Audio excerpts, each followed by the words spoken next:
भारत के गांवों में कुछ जगहें ऐसी होती हैं जहां लोग दिन में भी नजर झुकाकर गुजरते हैं।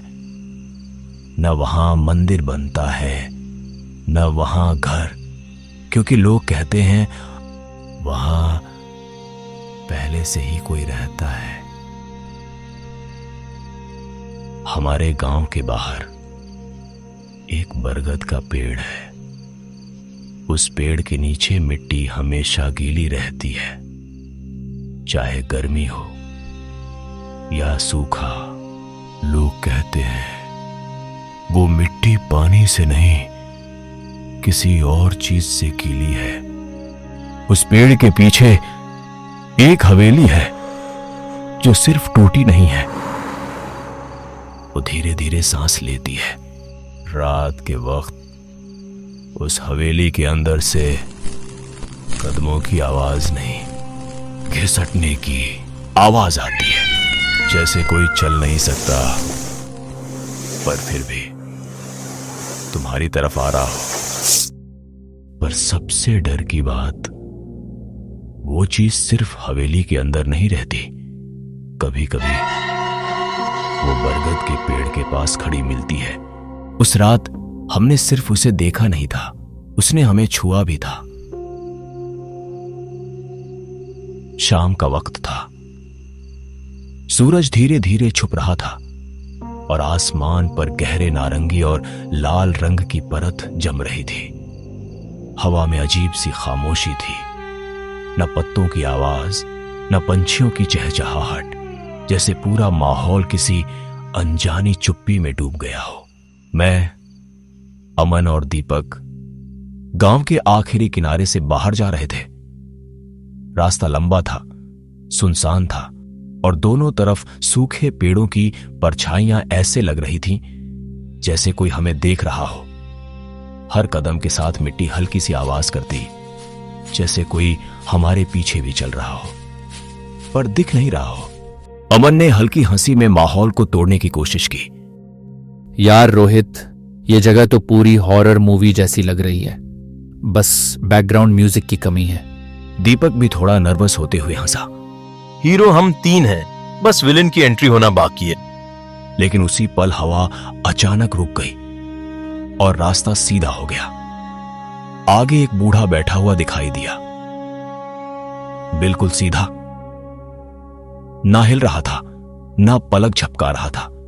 ऐसा लग रहा था जैसे जिंदगी उसके शरीर से कब की निकल चुकी हो। सिर्फ एक खोखला जिस्म वहां बैठा हो। हम तीनों कुछ पल के लिए रुक गए। उसकी मौजूदगी ही अजीब थी। न वो हमें देख रहा था न कुछ कह रहा था, पर फिर भी लग रहा था जैसे वो सब कुछ जानता हो। ये बाबा है या स्टैच्यू? इतना स्टिल कोई कैसे बैठ सकता है? हमने उसे इग्नोर करके आगे बढ़ने की कोशिश की, पर जैसे ही हम उसके करीब से गुजरे, हवा में एक अजीब सा दबाव बन गया और तभी बिना हिले, बिना हमें देखे, बूढ़े ने आवाज दी, रात को मत जाना। उस एक लाइन ने जैसे हवा को चीर दिया हो। हम तीनों एकदम से जम गए, पैर जमीन से चिपक गए और दिल की धड़कन तेज हो गई। मैं धीरे से मुड़ा। बाबा, आपने कुछ कहा? अब पहली बार उस बूढ़े ने अपना सिर उठाया और जो चेहरा सामने आया उसने हमें अंदर तक हिला दिया। उसकी आंखें बिल्कुल सफेद थीं, ना पुतली ना रंग, सिर्फ एक खाली सफेदी, जैसे धुंध हो। उसकी आवाज बहुत धीमी थी पर हर लफ्ज भारी था। तुम लोग उस बरगद के पास जाओगे, फिर उस पुरानी हवेली के अंदर घुसोगे। बाबा, आपको कैसे पता हम कहां जा रहे हैं? बाबा के चेहरे पर एक अजीब सी मुस्कान आ गई, ना खुशी वाली ना इंसानी, बस एक खींचती हुई मुस्कान। क्योंकि हर कोई पहले वहीं जाता है। हवा एक बार फिर ठंडी हो गई, जैसे किसी ने तापमान अचानक गिरा दिया हो। अमन थोड़ा झुंझलाहट और डर के बीच बोला, बाबा प्लीज सीधा बोलो ना, वहां है क्या, भूत या कुछ? बाबा ने अपनी नजर नीचे की और मिट्टी उठाई, फिर बिना किसी वार्निंग के हमारे सामने गिरा दी। मिट्टी लाल थी, गीली और अजीब सी चमक के साथ।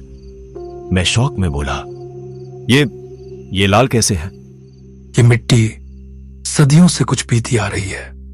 क्या पीती है? बाबा ने एक लंबे पॉज के बाद हमारी आंखों में देखते हुए कहा, खून। वहां सिर्फ जंगल नहीं, सिर्फ हवेली नहीं, वहां एक भूख है जो इंसानों को देखकर जागती है, और जब जागती है तो फिर उसका पेट कभी नहीं भरता। मैं तो यहां से जा रहा हूं। लेकिन बाबा ने अचानक तेज आवाज में कहा, अगर किसी ने तुम्हें बुलाया तो उसकी तरफ मत जाना, और अगर वो तुम्हारे सामने आ जाए तो भागना मत, क्योंकि वो तुमसे तेज है। आसमान में काले बादल छाए हुए थे और हल्की हल्की बारिश सुनसान रास्तों को भिगो रही थी। चारों तरफ ऐसा सन्नाटा पसरा था जैसे पूरी दुनिया सो चुकी हो, सिर्फ बारिश की बूंदों और हमारी धड़कनों की आवाज बाकी हो। हम धीरे धीरे उस पुराने रास्ते पर आगे बढ़ रहे थे। हर कदम के साथ ऐसा लग रहा था जैसे अंधेरा और गहरा होता जा रहा हो और कोई अनदेखी चीज दूर खड़े होकर हमें देख रही हो। अचानक बिजली आसमान में चमकी और उसी एक पल की रोशनी में सामने वो विशाल बरगद का पेड़ दिखाई दिया, खामोश और बारिश के बीच किसी जीवित चीज की तरह खड़ा हुआ। इस बार हवा चल रही है, पर सिर्फ पेड़ के आसपास, बाकी सब जगह बिल्कुल शांत। भाई देख, हवा सिर्फ यहीं क्यों चल रही है? यार ये नॉर्मल नहीं है। तभी पेड़ के पीछे से धीरे धीरे कोई निकलता है। एक लंबा सा आदमी झुककर चल रहा है। शायद कोई पागल आदमी है। पागल आदमी ऐसे नहीं चलता। वो आदमी रुकता है, धीरे से अपना चेहरा ऊपर उठाता है। ये इंसान नहीं है। वो सीधे बोलता है, 5 3। वो अचानक तेजी से हमारी तरफ दौड़ता है। हम तीनों भागने लगते हैं। भाग भाग, वो आ रहा है। मैं पीछे देखने की गलती करता हूं। वो आदमी अब 4 पैरों पर दौड़ रहा है। मत देख। अंदर अंधेरा था, पर इस बार सिर्फ अंधेरा नहीं, दीवारें हल्का हल्का हिल रही थी, जैसे सांस ले रही हो। भाई ये बिल्डिंग जिंदा है, मैं यहां नहीं रुकूंगा। शांत हो जा, पहले बाहर निकलने का रास्ता ढूंढते हैं। मैं दीवार को छूता हूं। दीवार ठंडी नहीं, हल्की गर्म और नरम महसूस होती है। मैं तुरंत हाथ पीछे खींच लेता हूं। यह पत्थर नहीं है।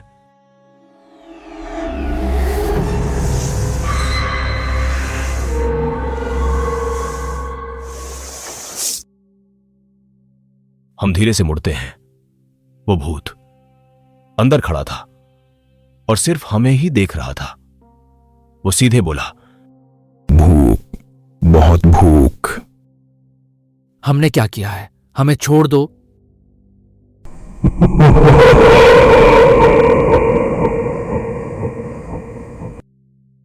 तुम आए हो, बस इतना काफी है।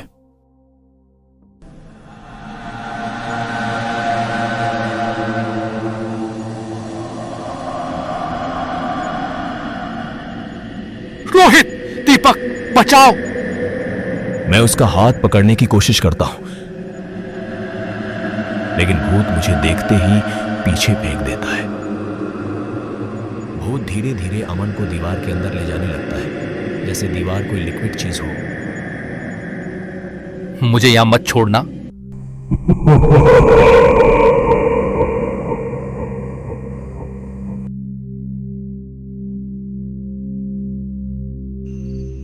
बरगद के नीचे खड़ी वो हवेली सिर्फ लोगों को मारती नहीं, वो उन्हें जिंदा रखती है ताकि वो अंदर से चीखते रहे।